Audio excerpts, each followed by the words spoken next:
Ya kalau saya lagi pingin ya saya ke gereja. Kalau saya mau saya melayani. Kalau saya pas capek ya saya nggak melayani. Ya apa sih sebetulnya yang terjadi ketika seseorang itu mati? Kok sampai sekarang gak datang-datang gitu Yesusnya. Ini sudah lama loh. Kalau suruh milih surga dan dunia, ya pengen ke surga atau ke Jepang. Bisa banyak yang bergumul loh itu. Atau jangan-jangan gak perlu bergumul, Jepang dulu deh. Shalom, selamat berjumpa di dalam Fokus Fondasi Kekristenan untuk Semua. Ya, melalui program ini kami ingin mengajak setiap kita untuk boleh bersama-sama bertumbuh di dalam iman dan menjadi orang Kristen yang dewasa. Jadi, sudahkah saudara dewasa di dalam iman?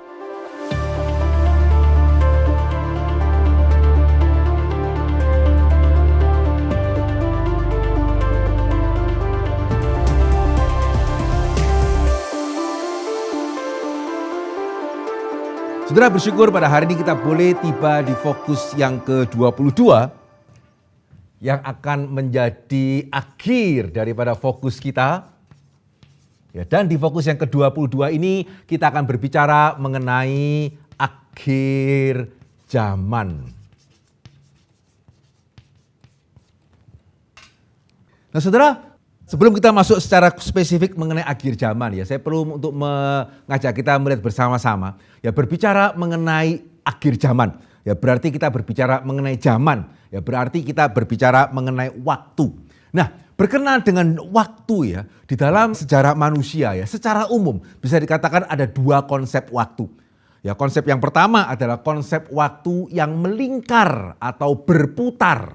Ya jadi ya siang, pagi, pagi, siang, siang, pagi lagi, pagi, siang, sore, malam. Begitu ya, jadi pagi, malam, malam, pagi, malam, malam, pagi, lahir, mati, ya mati sebelum mati, melahirkan, lahir, mati lagi. Nah itu namanya pemahaman waktu yang berputar. Ya dunia dulu sekarang selama-lamanya ya gini. Begitu ya, matahari terbit di timur, kemudian terbenam di barat, ya seperti itu seterusnya. Nah itu namanya konsep waktu yang melingkar ya atau yang berputar. Tapi ada konsep waktu yang kedua yang kita sebut sebagai konsep waktu yang linear. Nah, saudara perhatikan, pada waktu kita mengatakan konsep waktu kita linear, jelas kita juga mengakui ya bahwa bagaimanapun dunia berputar.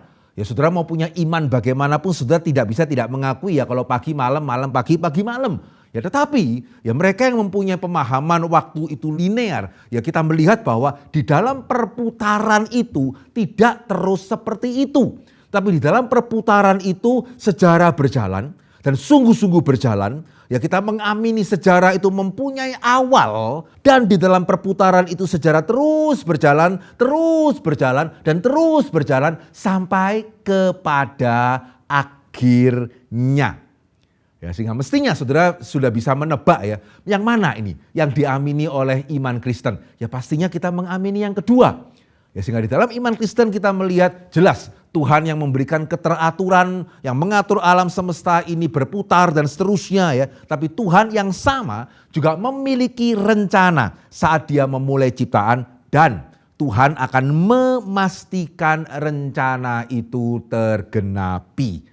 Ya sehingga itu kenapa kembali di dalam fokus yang pertama. Ya kita melihat ini tema yang kita kembali ya, tema fokus yang terakhir ini sebetulnya terkait dengan tema fokus yang pertama. Kenapa saya menjadi orang Kristen? Ya kenapa bahkan saya beragama? Ya karena kita tahu ya bukan cuma setelah kematian ada kehidupan. Tetapi juga ada yang namanya akhir. Ada yang namanya kesudahan. Ya di mana kita harus mempertanggungjawabkan apa yang kita lakukan selama kita di dunia ini. Nah saudara itu namanya konsep waktu linear. Sehingga pada waktu kita kembali kepada Alkitab ya khususnya dalam perjanjian baru. Saudara bisa melihat ayat-ayat seperti Matius pasal yang ke-24, ayatnya yang ke-14 mengatakan apa? Dan Injil kerajaan ini akan diberitakan di seluruh dunia menjadi kesaksian bagi semua bangsa. Sesudah itu barulah tiba kesudahannya. Ya, jadi Injil harus diberitakan dulu, baru kemudian kesudahannya itu tiba.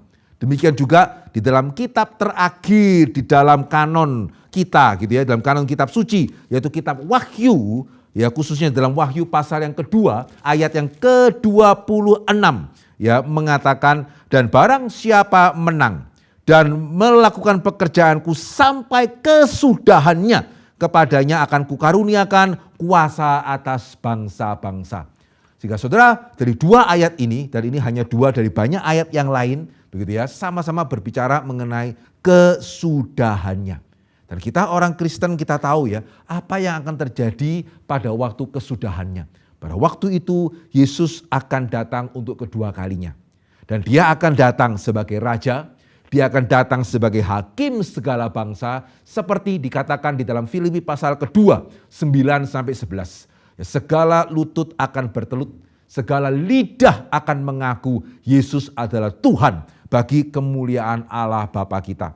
Pada waktu itu dia tidak lagi datang sebagai juru selamat. Ya, enggak ada keselamatan itu yang ditawarkan. Ya, pada waktu itu dia datang sebagai raja dan dia datang sebagai hakim. Nah saudara, konsep waktu linear ini penting. Kesadaran bahwa akan ada masa depan dan akan ada batasan terhadap apa yang kita lakukan ini penting sekali. Ya, sehingga saudara, salah satu tanda daripada kedewasaan ya, itu bagaimana pada waktu kita melihat anak kita, ya anak kita ini kok malas belajar, maka seringkali apa yang dilakukan oleh orang tua? Ya, tips atau triks yang seringkali orang tua lakukan adalah membawa anak melihat masa depan, meskipun mungkin agak kurang tepat ya, gitu ya caranya ya. Anak diajak lihat mungkin misalnya apa pengemis, kamu mau kayak gitu ya? Kalau enggak mau belajar. Siapa yang pernah melakukan hal ini? Gitu ya. Ya sehingga sekali lagi, meskipun saya tidak bisa dikatakan sepenuhnya setuju, tapi di sisi yang lain, di sini kita melihat ya, bagaimana cara membuat anak itu dewasa, minta dia pikirkan masa depan. Ya ini bedanya orang dewasa dengan anak-anak. Anak-anak mikirnya sekarang saya senangnya main. Gitu ya, sekarang saya senangnya nonton. Sekarang saya senangnya browsing. Ya sekarang saya senangnya adalah media sosial. Dia tidak pikir mengenai nanti. Sehingga kita orang tua yang dewasa, kita bukannya tidak senang anak bahagia, bukannya tidak senang anak main begitu ya. Tetapi ya kita melihat ke depan. Ya sehingga itu kenapa kita mengajak anak itu melihat ke depan. Harapannya adalah dia belajar untuk mulai menyadari, belajar dewasa, belajar untuk mengemban tanggung jawab. Ya, sehingga orang Kristen yang tidak pernah menyadari ya, hidup ini akan berakhir. Ya tidak berputar-putar gitu terus. Ada awal, ada akhir. Ya maka orang Kristen seperti ini seringkali di dalam kekristenan setidaknya sulit untuk bertumbuh. Ya kayak anak tadi. Ya kalau saya lagi pingin ya saya ke gereja. Kalau saya enggak lagi pingin ya saya enggak ke gereja. Itu dewasa atau itu anak-anak? Kalau saya mau saya melayani. Kalau saya pas capek ya saya enggak melayani. Itu sekali lagi ya dewasa atau anak-anak?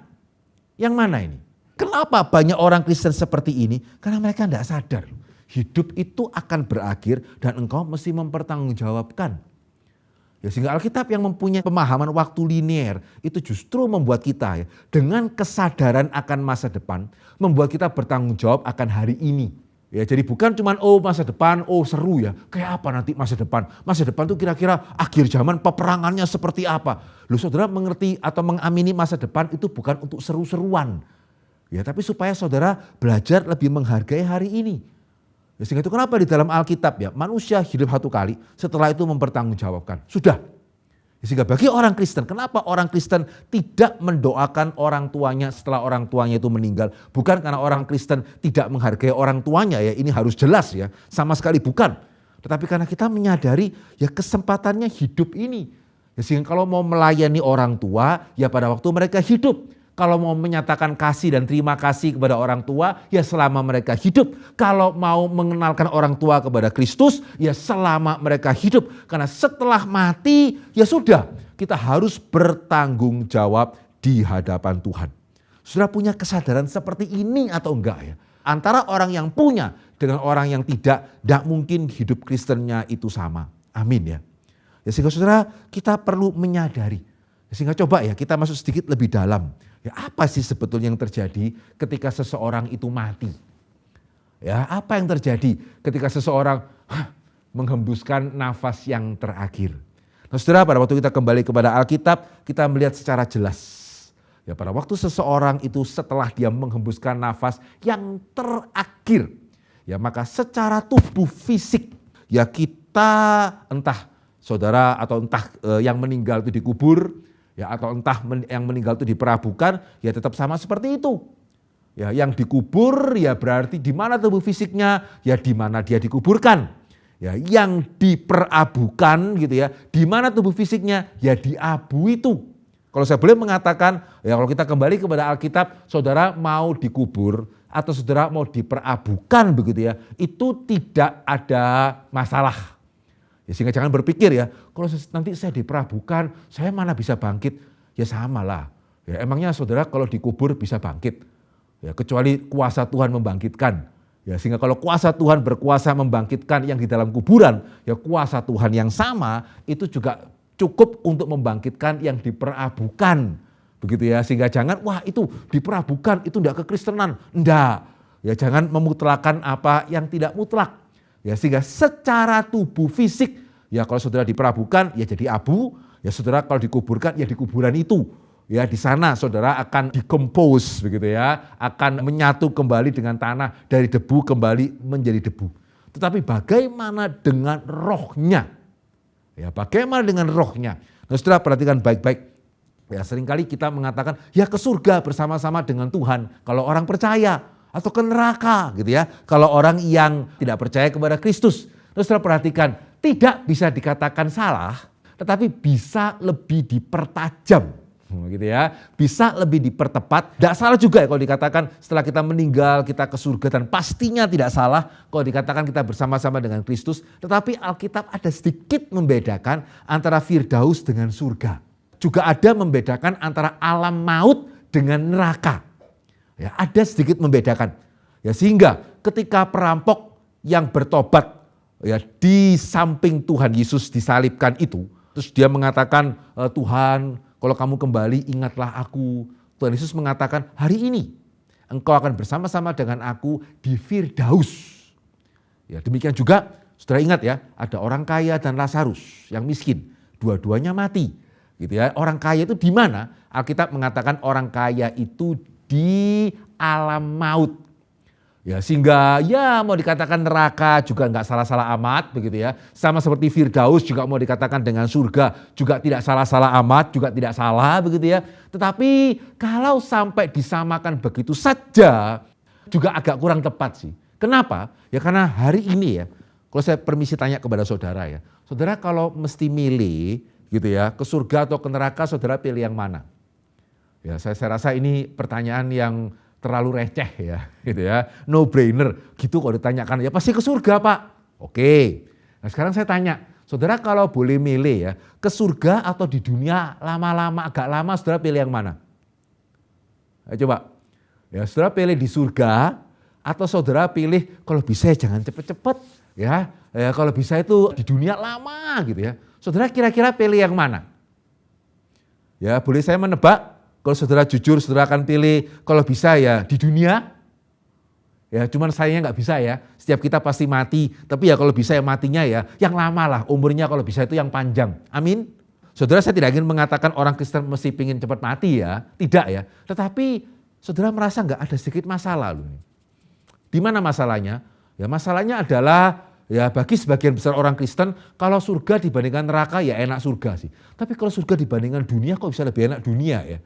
Sehingga saudara bisa begitu betah tinggal di dalam dunia ini. Kenapa ya?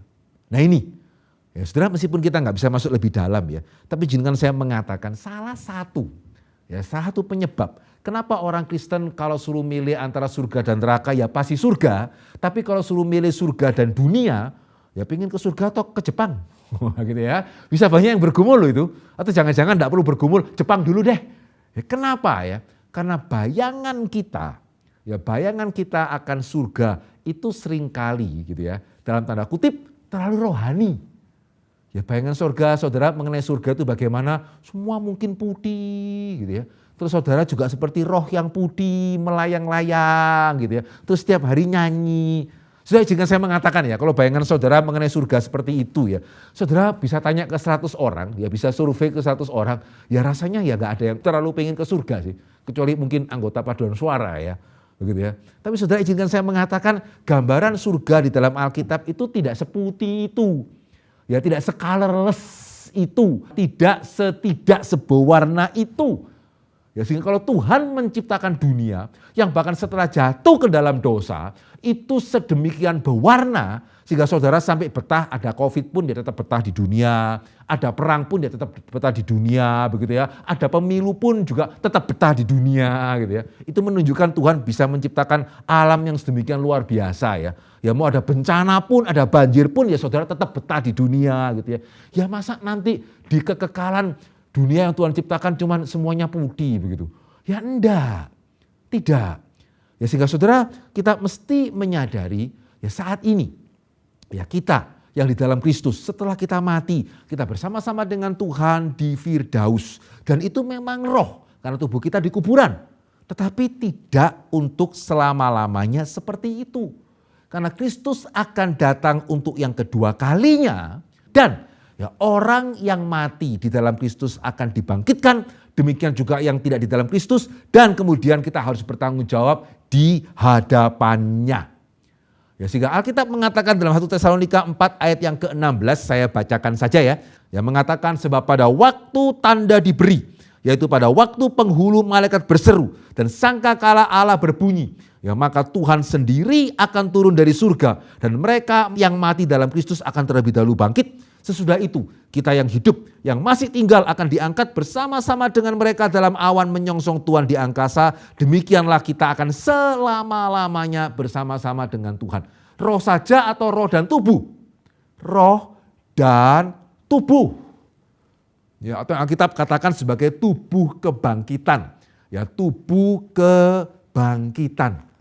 Ya, sehingga saudara, nanti saudara dan saya ya di kekekalan bukan seperti roh yang gentayangan ke sana, gentayangan ke sini karena roh kan tembus kemana-mana begitu ya. Terus setiap hari kerjaannya nyanyi begitu ya. Saudara tidak. Ya kita akan mendapatkan tubuh yang baru, yang berbeda.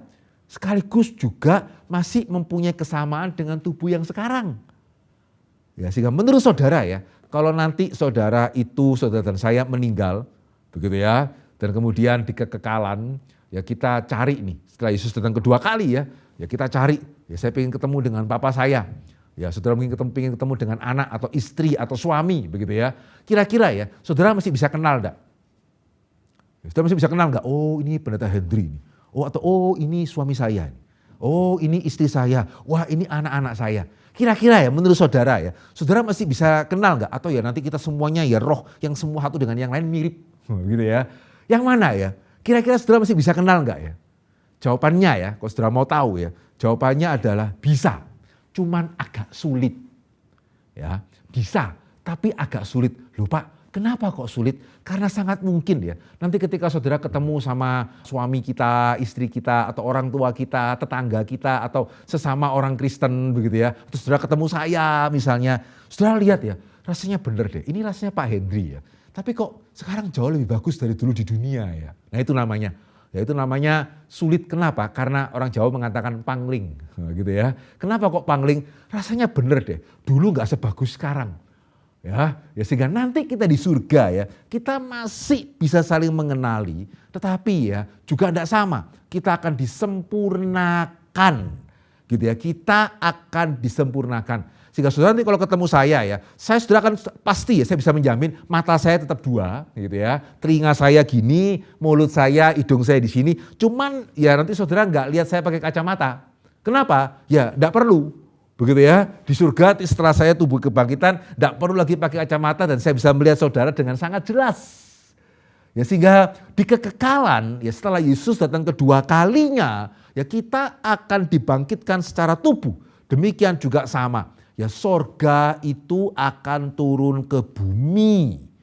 Gitu ya. Sehingga bukannya nanti kita itu transparan, kita tinggal di awan-awan gitu ya. Yang semuanya putih, paling banter ada biru-birunya sedikit. Atau apalagi kalau awannya di atas awan hitam gelap gitu ya. Tidak. Ya Alkitab jelas mengatakan Yerusalem baru. Ya langit yang baru itu akan turun ke bumi yang baru. Kita akan tinggal di langit dan di bumi yang baru.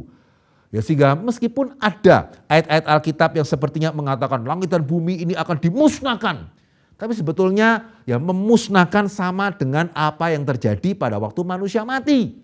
Nah, itu pengertian pada waktu kita mati ya tubuh kita musnah, apalagi kalau diperabukan misalnya begitu ya. Tapi ya tetap pada waktu kita dibangkitkan, ya dibangkitkan dengan tubuh kemuliaan yang terkait dengan tubuh yang sebelumnya, tubuh yang baru, yang bukannya sama sekali terpisah sehingga wajah saya totally beda, wajah saudara totally beda. Tidak begitu.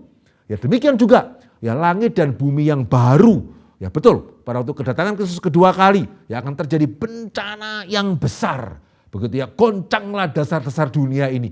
Ya sehingga tidak ada orang yang bisa sembunyi dari hadirat anak Allah. Kita harus mempertanggungjawabkan. Tapi tidak kemudian bumi ini dilenyapkan.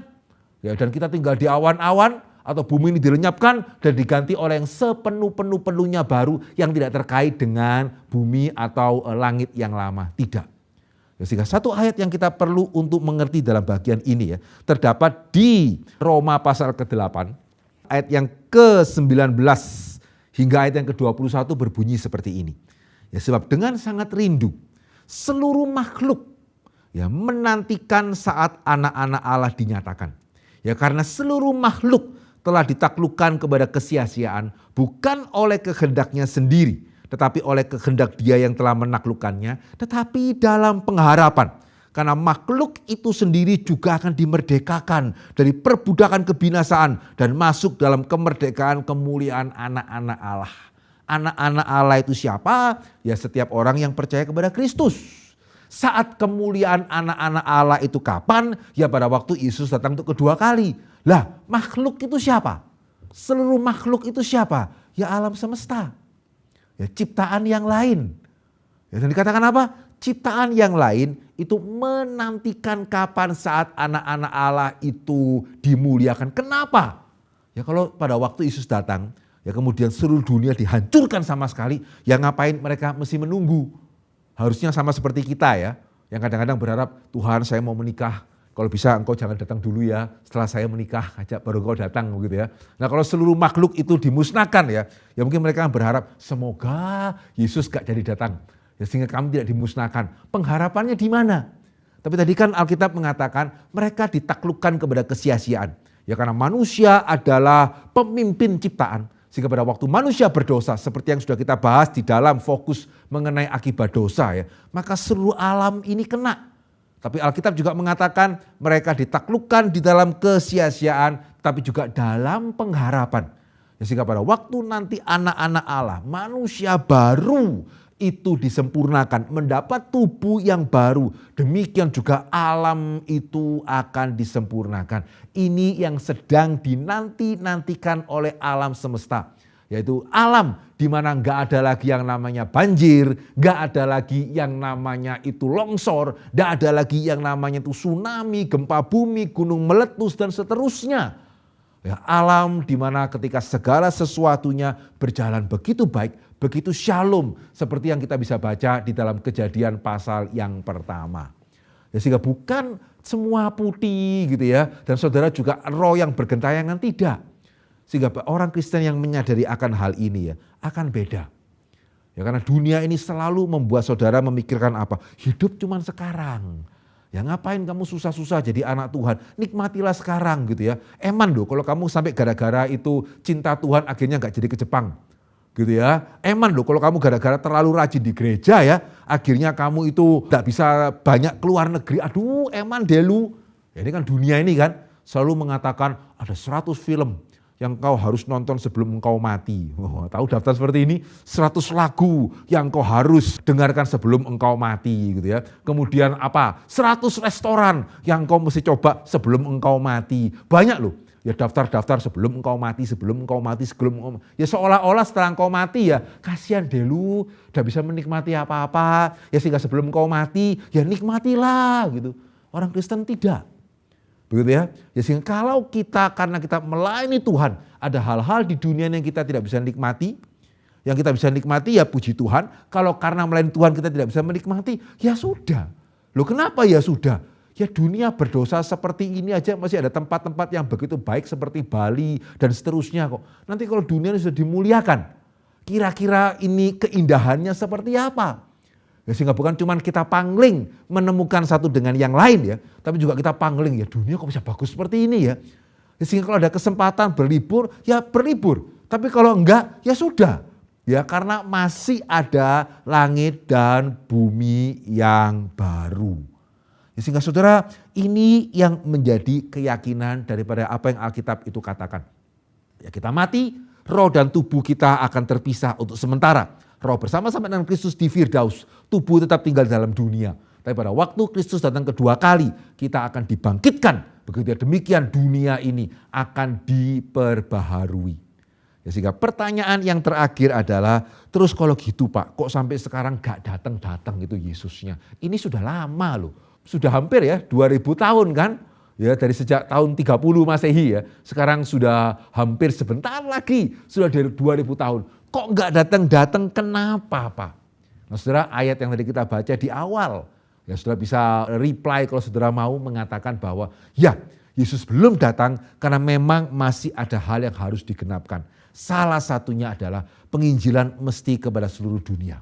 Ya, suku-suku bangsa harus mendengarkan Injil. Tadi Alkitab mengatakan apa? Baru setelah itu tibalah kesudahannya. Betul ya? Saya bacakan sekali lagi ya. Matius pasal yang ke-24 ayat yang ke-14 tadi. Ya Injil mesti diberitakan di seluruh dunia. Ya menjadi kesaksian untuk semua bangsa. Sesudah itu barulah tiba kesudahannya. Sehingga memang masih ada hal-hal yang harus digenapkan, yang harus diselesaikan sebelum Kristus datang untuk yang kedua kali. Tapi perhatikan ya, belum datang itu tidak berarti tidak datang. Dan bahkan belum datang itu bukan berarti tidak bisa segera datang. Ya, sehingga kalau saudara tanya kepada saya ya, Pak Henry yakin enggak ya besok Yesus akan datang? Ya ini saya secara pribadi mengatakan dengan segala kejujuran begitu ya. Saya kurang yakin sih. Karena ada hal-hal yang sepertinya belum digenapi seperti yang saya katakan tadi. Tetapi kalau saudara tanya saya, Pak Henry yakin gak ya Pak Henry bakal mati dulu baru Yesus datang? Saya tidak akan berani mengatakan saya yakin. Ya karena kalau memang besok ya kelihatannya sih kok sepertinya ada hal-hal yang agak susah sih digenapkan dalam 24 jam. Ya tetapi kalau sebelum saya mati, ya meskipun sekali lagi saya juga tidak tahu matinya kapan ya. Ya tapi kalau mengasumsikan dengan rata-rata umur manusia, ya saya masih punya tabungan sekian lama lah. Secara umum manusia begitu ya.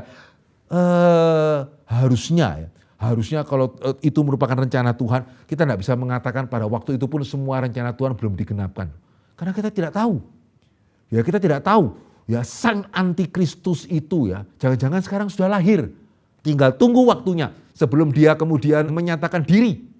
Dan kalau ada apa yang kita bisa pelajari ya, berdasarkan COVID yang baru kita lewati, ya kalau saudara peka, bukan cuma sekedar kapan vaksin, kapan saya boleh keluar negeri lagi, kapan saya boleh jalan-jalan. Kalau saudara peka ya dengan apa yang Alkitab katakan, saudara akan melihat ya sejak 2-3 tahun terakhir ini, ya kedatangan Kristus menjadi jauh lebih dekat dari sebelumnya. Bapak bisa ngomong gitu tahu dari mana Pak? Ya. Karena sebelum sekitar 5-6 tahun yang lalu, ya kalau kedatangan Yesus itu mesti difilmkan, itu seperti film science fiction. Gitu kan? Betul ya? Wah dia datang, semua orang lihat bagaimana kok bisa ya? Kan bumi ini bundar, oh mungkin ada satelit. Oh, gitu ya. Atau nanti antikristus misalnya, kita itu 666. Bagaimana apakah nanti semua kita diimplan, ya dimasukkan barcode gitu ya, ada 66-nya. Ya, pernah lihat film-film seperti itu ya. Jadi seolah-olah ya cerita mengenai kedatangan Yesus kalau difilmkan kayak film science fiction yang masih nun jauh di sana. Saudara sadar nggak ya kalau hari ini ya kedatangan Kristus itu difilmkan lebih kayak film thriller. Amin. Ya kan kalau hari ini ya Yesus datang bagaimana seluruh dunia itu bisa langsung lihat, ya gampang lah. Saudara tinggal arahkan HP lah. Susah apa itu? Ya langsung viral. Gitu ya. Amin ya. Sudah tinggal arahkan HP, masuk ke media sosial, ya viral itu. Tidak perlu pakai satelit-satelitan. Demikian juga saudara sadar atau tidak sadar. Saudara kita semua kan sudah terdaftar sekarang. Ya, secara online kan saudara dan saya sudah terdaftar. Mau lari kemana? Gitu ya, saudara nggak sadar ya. Saudara dan saya sudah terdaftar sekarang di online. Dan saudara nggak bisa lari loh. Kemanapun saudara pergi. Nggak perlu kayak dulu ya, diimplan-implan apa. Enggak. saudara dan saya sudah terdaftar. Demikian juga ya, 666 sederhana kan? Gitu ya, kalau nanti yang bukan pengikut antikristus, saudara tidak bisa login. Ya, saudara tidak bisa sign in. Ya, saudara tidak bisa akses ke internet. Saudara gimana? Ya, mau tetap menjadi orang Kristen dan saudara terputus. Ya kan? Karena saudara kalau nggak bisa login, nggak bisa sign in, terus saudara gimana caranya bisa akses internet? Dan kalau mau akses mesti ngaku ya, saudara ini menyangkal Tuhan gitu. Gimana? Ya terlalu jauh?